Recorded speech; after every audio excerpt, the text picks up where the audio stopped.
বিসমিল্লাহির রহমানির রহিম। Math MCQ short tricks class straight line বা সরলরেখা lecture 2 tricks number 7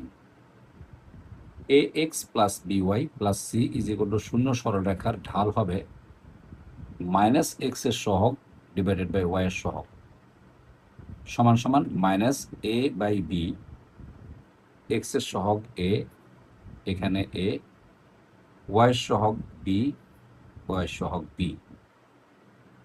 MCQ number 15, এই যে 15 number, 3x minus 4y plus 8 is equal to শূন্য সরলরেখার ঢাল কত হবে? উত্তর, ঢাল সমান সমান মাইনাস এক্স এর সহগ ডিভাইডেড বাই ওয়াই এর সহগ। এখানে এক্স এর সহগ হলো 3, তাহলে মাইনাস এক্স এর সহগ 3 ডিভাইডেড বাই ওয়াই এর সহগ মাইনাস 4, এই যে মাইনাস 4, ডেফিনেটলি মাইনাসে মাইনাসে প্লাস সমান সমান 3/4। এখন এরকম যে কোনো একটি সরলরেখা দেওয়ার পর তুমি যদি দুই পাশেই সংখ্যা দিয়ে দেওয়া থাকে, তখন ডান পাশে শূন্য রেখে সবগুলো রাশিকে বাম পাশে নিয়ে এসে এই ফরম্যাট তৈরি করে এই সূত্রটা ফেলতে হবে। Tricks number 8, y is equal to mx plus c সরলরেখার ঢাল m এবং মডুলাস c ওয়াই অক্ষের খণ্ডিতাংশ। দ্যাট মিন্স আমরা যদি একটা স্ট্রেট লাইনকে এভাবে কল্পনা করি তাহলে এইটা হলো c।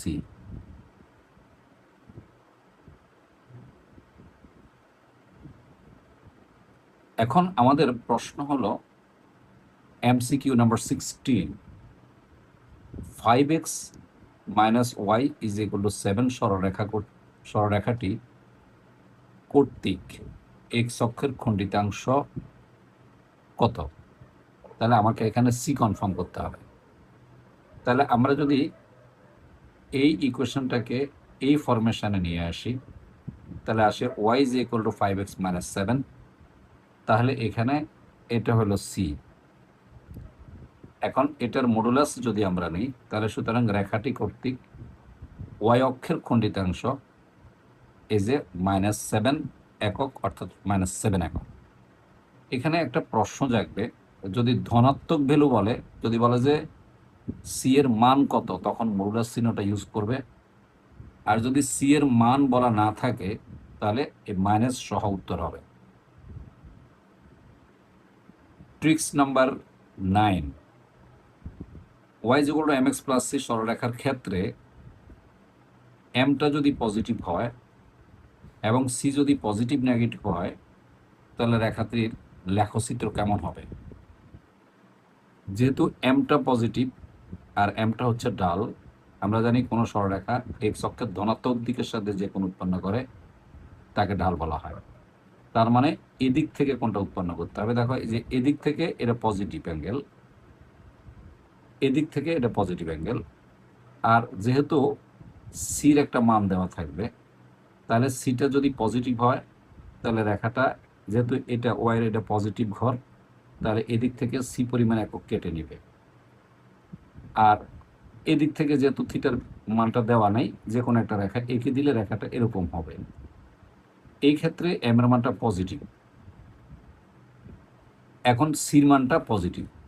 আর সির মানটা যদি নেগেটিভ হয়, তাহলে এই ছেদবিন্দুটা এর নিচের দিকে যাবে। এই যে দেখো, নিচের দিকে গেল 1 2 3, তাহলে এদিকে গেল, রেখাটা এদিকে আসবে। তার মানে সিটা যদি পজিটিভ হয় তাহলে এভাবে হবে, আর সিটা যদি নেগেটিভ হয় তাহলে নিচের দিকে যাবে, এভাবে হবে রেখাটা। MCQ number 17, y is equal two 3x plus 3 লেখাটির লেখচিত্র কোনটি হবে? এবং y is equal two 3x minus 3 রেখাটির লেখচিত্র কোনটি হবে? মূল বক্তব্য হলো এখানে সিটা পজিটিভ না নেগেটিভ। এখানে দেখো সিটা পজিটিভ, তাহলে উপরের দিকে কাটবা কত? 3, তাহলে যে 1 2 3, এই যে পজিটিভ 3, তাহলে রেখাটা এটা হবে। এটা হলো গ্রাফ চিত্রটা। যেহেতু এখানে সিটা নেগেটিভ, -3, তাহলে রেখাটা নিচের দিকে আসবে, 1 2 3, রেখাটা এটা হবে।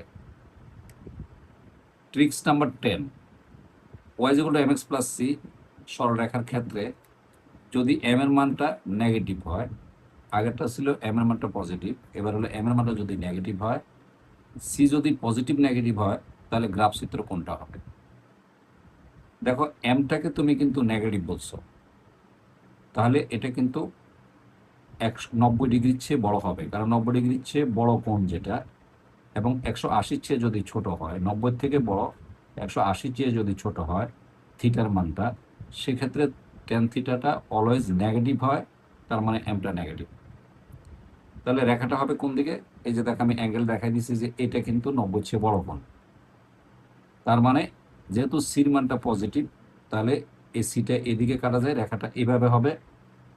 আর যদি সিটা নেগেটিভ বলে, তাহলে রেখাটা নিচের দিক থেকে এসে এভাবে হবে, এই অ্যাঙ্গেলটা এটা হবে। এখন আমরা এমসিকিউতে চলে আসি। এমসিকিউ কিরকম হবে? আমরা এমসিকিউ নাম্বার 18, y = -3x + 4, এই লেখাটির গ্রাফ চিত্র কিরকম হবে বা কোনটা হবে? তাহলে দেখো -3 বলছো, তাহলে অবশ্যই রেখাটা এখানে হবে। কোনটা? রেখাটা এভাবে যাবে, রেখাটা এভাবে যাবে। আর যেহেতু তুমি সিটা +4 বলছো, তাহলে পজিটিভ দিকে 4 ঘর যাবে, 1 2 3 4, এরপর একটা রেখা এঁকে দিবা, এই রেখাটা হবে। এখানে একইভাবে রেখাটা এভাবে হবে, কারণ হলো সিটা -4 বলা হয়েছে, তাহলে নিচের দিক থেকে 1 2 3 4, তাহলে রেখাটা এভাবে হবে।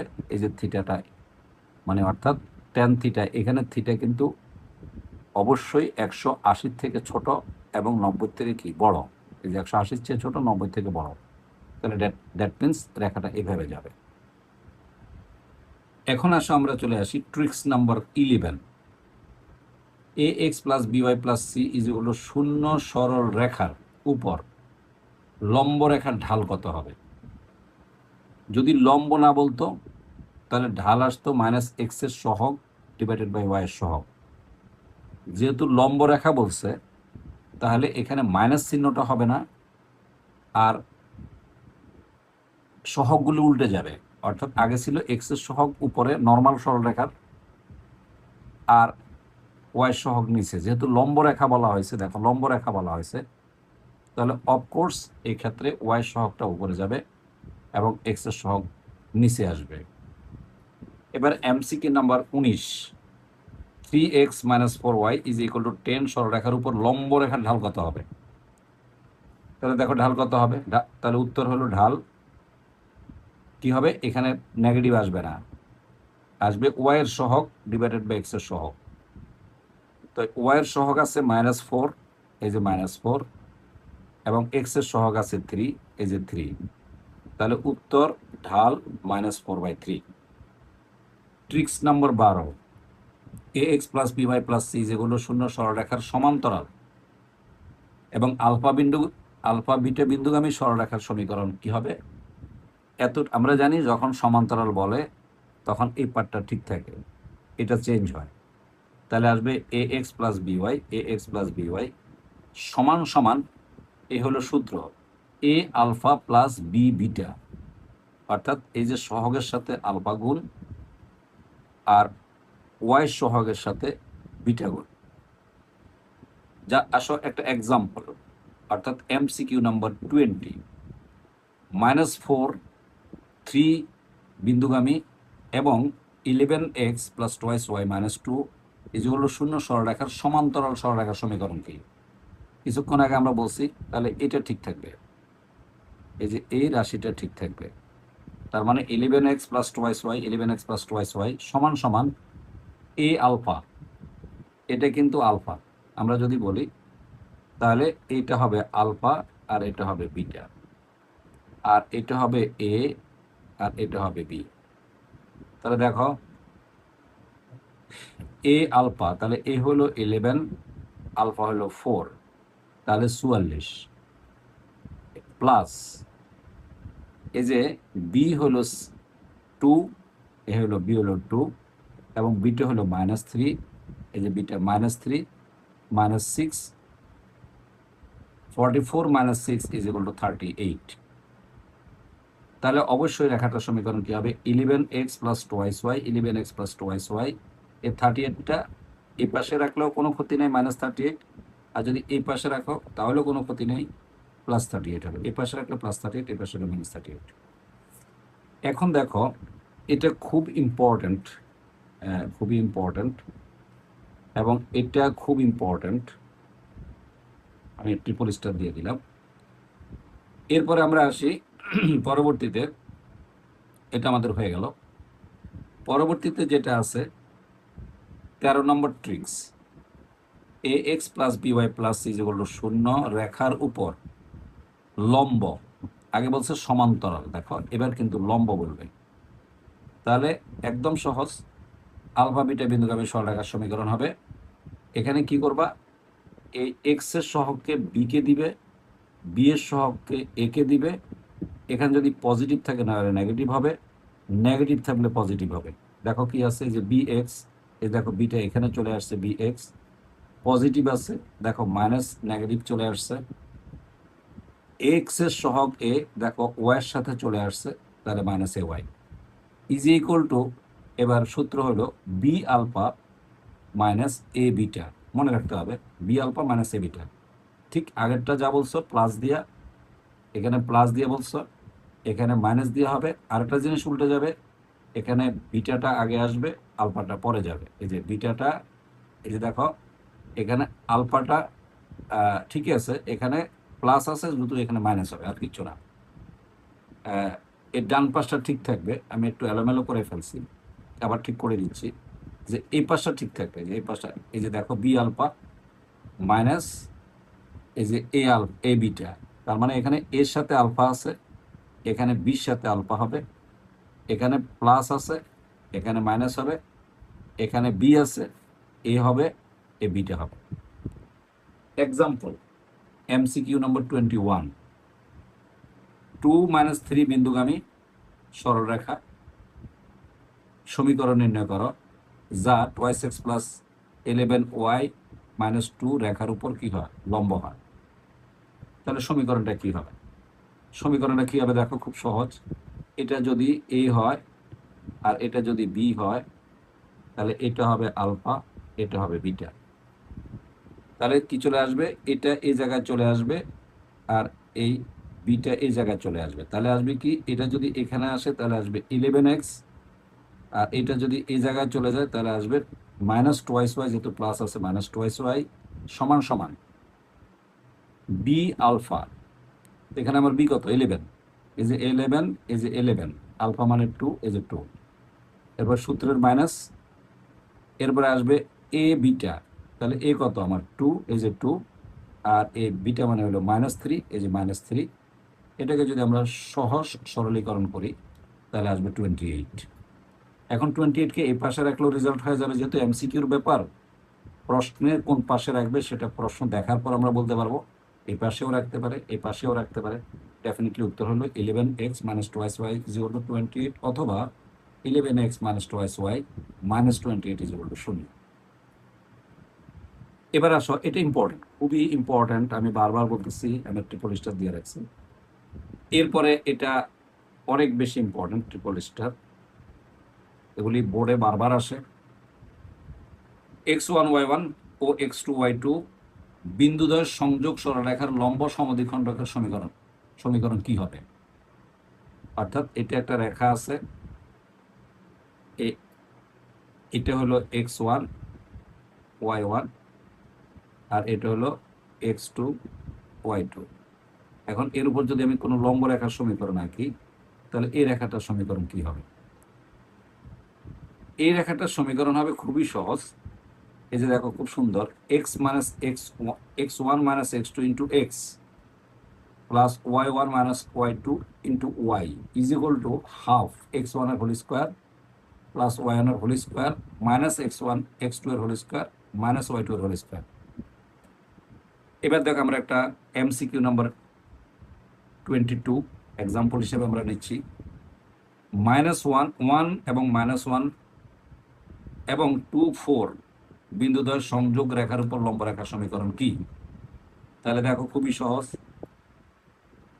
এখন দেখো এটা হলো x1 y1, এটা হলো x2 y2, তাহলে এটা হলো x1, এটা x2, তাহলে প্রথমে কি আসবে 1 - 2, এটা হবে y1, এটা হবে y2, তাহলে y1 - y2, আর ইন্টু এক্স থেকে যাবে, ইন্টু ওয়াই থেকে যাবে, সমান সমান হাফ। দেখো x1 এর বর্গ, x1 এর বর্গ 1 প্লাস x2 এর বর্গ, x2 এর বর্গ 1 -1 এর বর্গ 1, এই যে মাইনাস y1 এর বর্গ, y1 এর বর্গ কত হচ্ছে, y আছে আমার 2, তাহলে 2 এর বর্গ 4, মাইনাস y2 এর বর্গ, y2 আছে আমার 4, তাহলে 16। এটাকে যদি আমরা সরল সমাধান করি তাহলে আসবে x + 5y - 9 = 0। খুব ইম্পর্টেন্ট, আমি আরেকবার উল্লেখ করলাম, ইম্পর্টেন্ট, এটা খুব সহজ। এবার আমরা চলে আসি পরবর্তীতে, সেটা হলো ট্রিক্স নাম্বার 15 নম্বর ট্রিক্স। খুবই ইম্পর্টেন্ট 15 নম্বর ট্রিক্স, খুব ইম্পর্টেন্ট। বলছে x1 y1 বিন্দুগামী এবং এত এত রেখার সংযোগ রেখার উপর লম্ব রেখার সমীকরণ।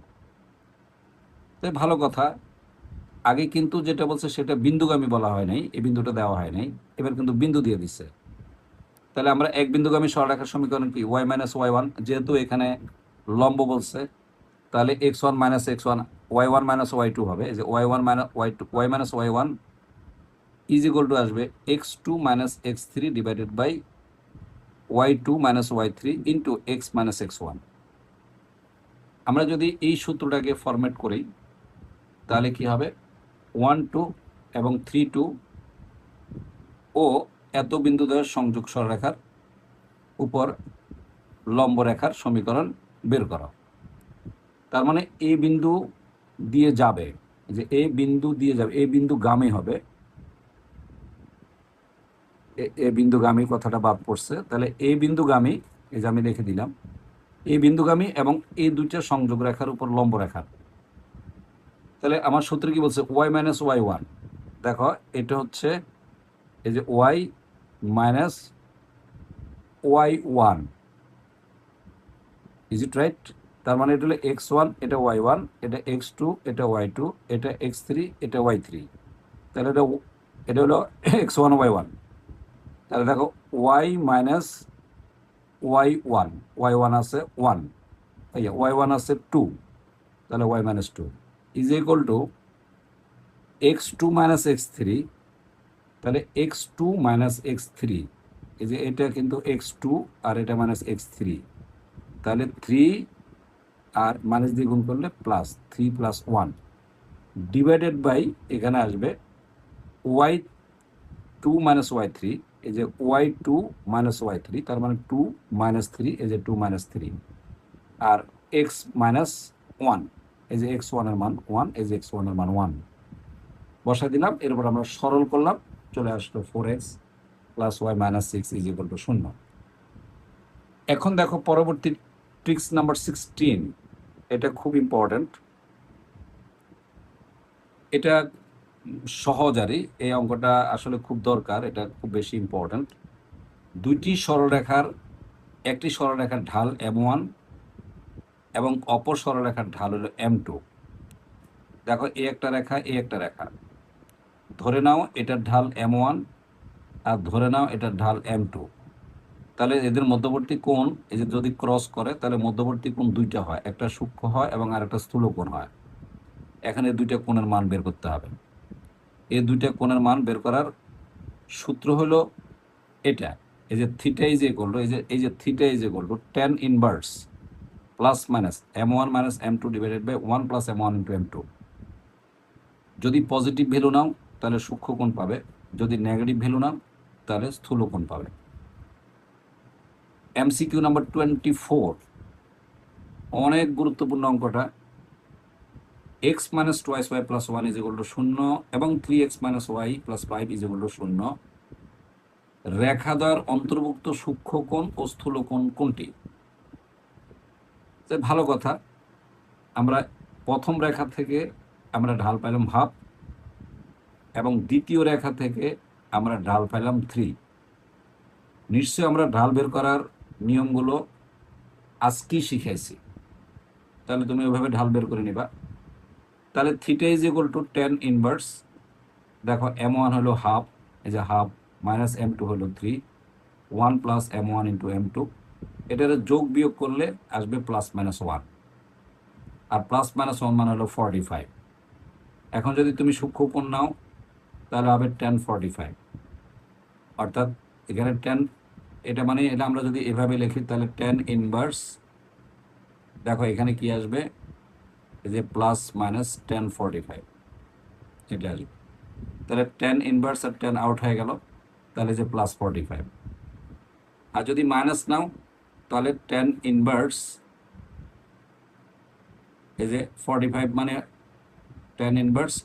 আচ্ছা ঠিক আছে, আমরা এখানে ইনভার্সটা দেখাই দিলাম, এই যে এখানে দেখাচ্ছে, এখানে ইনভার্স, এখানে হলো 1045, এই যে 1045 হলে এখানে হবে 1, আমরা এখানে বসা দিয়েছিলাম, এই জায়গায় ভুল হয়েছে, এখানে 10 হবে, এই যে 10 হবে 1045। এবার ঠিক আছে, এখানেও 10 হবে, এই যে 10 মাইনাস 45 হবে, এখানে একটা 10 বাদ পড়ছে, এই যে 1045 হবে, এই জিনিসটা এখানে 10 হবে, 10 ইনভার্স 10 মাইনাস 45। তো 10 ইনভার্স 1045 যদি হয়, 10 ইনভার্সের 10 কাটাকাটি জায়গায়, তাহলে এই 45-এর জায়গায় লিখবা, যেহেতু এটা ঋণাত্মক, তাহলে 180 মাইনাস 45, তার মানে থিটা ইজ ইকুয়াল টু 135। এগুলি আসলে একেবারে সহজ, তোমাকে খুবই ট্যালেন্ট হতে হবে। ঢাকা বিশ্ববিদ্যালয়ের ভর্তি পরীক্ষায় এই ট্রিক্সের ভিতরেই অবজেক্টিভ কমন পাবে। আমি প্রায় 9 বৎসর ভর্তি কোচিংয়ে ক্লাস নিয়েছি, বুয়েট ভর্তি কোচিংয়ে এবং ডাবি ভর্তি কোচিংয়ে। সেখানে আমি প্রচুর পরিমাণে শর্ট ট্রিক্স শিখাইছি। বিশেষ করে ম্যাথের যে প্রথম পত্রে 10টা অধ্যায় আছে এবং দ্বিতীয় পত্রে 10টা অধ্যায় আছে, মোট 20টা অধ্যায়ের মধ্যে এরকম প্রত্যেকটা অধ্যায়ের শর্ট ট্রিক্স দিয়ে আমার একটা হাতে লেখা বই আছে। ডেফিনেটলি কোনো স্টুডেন্ট যদি এই সবগুলো ট্রিক্স করে, তাহলে ঢাকা বিশ্ববিদ্যালয়ের ম্যাথ পরীক্ষায় ইনশাল্লাহ যে অবজেক্টিভগুলো আসবে ফুল অ্যান্সার করে আসতে পারবে। পাশাপাশি বুয়েট পরীক্ষায় এই ট্রিক্সগুলো এত বেশি গুরুত্বপূর্ণ যে সেখানে এরকম শর্ট অঙ্ক করতে হয়, কারণ বুয়েটে ম্যাথে 20টা প্রশ্ন থাকবে 200 মার্কস, জ্যামিতি থেকে 2টা বা 3টা প্রশ্ন থাকে। তো এই জ্যামিতি থেকে 2টা বা 3টা প্রশ্ন থাকলে এই সরলরেখার উপরে একটা প্রশ্ন থাকবেই, একেবারে কনফার্ম একটা প্রশ্ন থাকবেই। তো যেহেতু জ্যামিতি এই একটা অধ্যায় 20টা অধ্যায় আছে, 20টা প্রশ্ন থাকবে, তো এই সরলরেখা থেকে একটা বা 2টা প্রশ্ন থাকবে। আমি এখানে যে ট্রিক্সগুলি দিছি এর ভিতরেই বুয়েটে একটা কমন পাবে, সেখানে প্রশ্ন দিয়ে দেয়, এরকম ছোট ছোট করে অঙ্ক করে ফেলতে হয়। এই যেরকম আমি যেরকম জাস্ট বুয়েট স্টাইলে যেভাবে করানো হয়, আমি ঠিক সেইভাবে তোমার এই ক্লাসটা নিলাম। শর্ট ট্রিক্স ক্লাসগুলো বুয়েটে ঠিক এভাবে করে দিতে হয়। এরকম প্রশ্ন আসে, তো এতটুকু জায়গা থাকে, প্রশ্ন এরকম থাকে, এতটুকু জায়গা থাকে, এতটুকু জায়গার মধ্যে উত্তরটা কমপ্লিট করে দিতে হয়। তো দীর্ঘদিন আমি যেহেতু বুয়েট কোচিং করাইছি, সেই হিসাবে আমি এই ট্রিক্সগুলো জানি, আমি তোমাকে দেখা দিচ্ছি। এবার আসো আমরা tricks number 17। a1x plus b1 y plus c1 is equal to 0, a2x plus b2 y plus c2 is equal two 20, এবং a3x plus b3y plus c3 is equal to 0। এ রেখা তো যদি সমরেখা হয়, সমরেখা বলতে কি বোঝানো হয়, 3টা রেখা যদি একই বিন্দু দিয়ে যায় তখন এটাকে সমরেখা বলা হয়। এখন এই সমরেখা দিয়ে যদি যায় তখন এগুলি হলো, দেখো এক্স এর সহগ প্রথম কলাম, নিশ্চয়ই তোমরা নির্ণয় করছো, এ ওয়াই সহগ দ্বিতীয় কলাম, এবং ধ্রুব সংখ্যা তৃতীয় কলাম নির্ণায়ক তৈরি করে বা ডিটারমিনেন্টস তৈরি করে সমান 0 দিবে। তারপর তোমরা ডিটারমিনেন্টস করলে এখান থেকে ফলাফল চলে আসবে। আমরা MCQ number 25, x minus y plus 1 is equal to 0, y x minus y plus 2 is equal to 0, a x minus y plus 3 is equal to 0। সমবিন্দু হলে এর মান কত, দেখো সব ঠিক আছে, এখানে কিন্তু একটা এ রেখে দিছে, এখন এই মানটা বের করতে পারবে। তো ভালো কথা, তিনটা সমীকরণের এটা হলো এক্স এর সহগ, এটা ওয়াই এর সহগ, এটা ধ্রুব সংখ্যার সহগ, এটা নির্ণায়ক করার পরে আমি এখানে দেখালাম না নির্ণায়কটা, এই জিনিসটাকে নির্ণয় করার পরে তুমি এর মান 3 পাবে। এই হলো 25টা এমসিকিউ আমি দিলাম। ইনশাআল্লাহ এই 25টা অঙ্ক বারবার বোর্ড পরীক্ষায় আসছে, এবং তুমিও এই 25টা অঙ্কের ভিতরে বোর্ড পরীক্ষা পাবে। আর যখন আমরা বুয়েট ভর্তি কোচিং করাই, অর্থাৎ বোর্ড পরীক্ষার জন্য এই 25টার বেশি শর্ট ট্রিক্স লাগে না, এই 25টা এমসিকিউর শর্ট ট্রিক্সটাই যথেষ্ট। কিন্তু বুয়েট পরীক্ষার জন্য আমরা 45টা শর্ট ট্রিক্স করি, সেখানে আরও জটিল জটিল ফ্যাক্টর আসে, কিন্তু এটা সাধারণত বোর্ড পরীক্ষার জন্য মোটেই প্রযোজ্য নয়। তাই যতটুকু বোর্ড পরীক্ষা আসবে ততটুকুই আমি তোমাকে 100% কনফার্ম করে দিলাম। ক্লাসটা কেমন লাগলো তোমরা জানাবে, অবশ্যই কমেন্টস করতে ভুল করবে না, কোনো সমস্যা থাকলে জানাতে ভুল করবে না। অনেক ধন্যবাদ, ভালো থাকবে।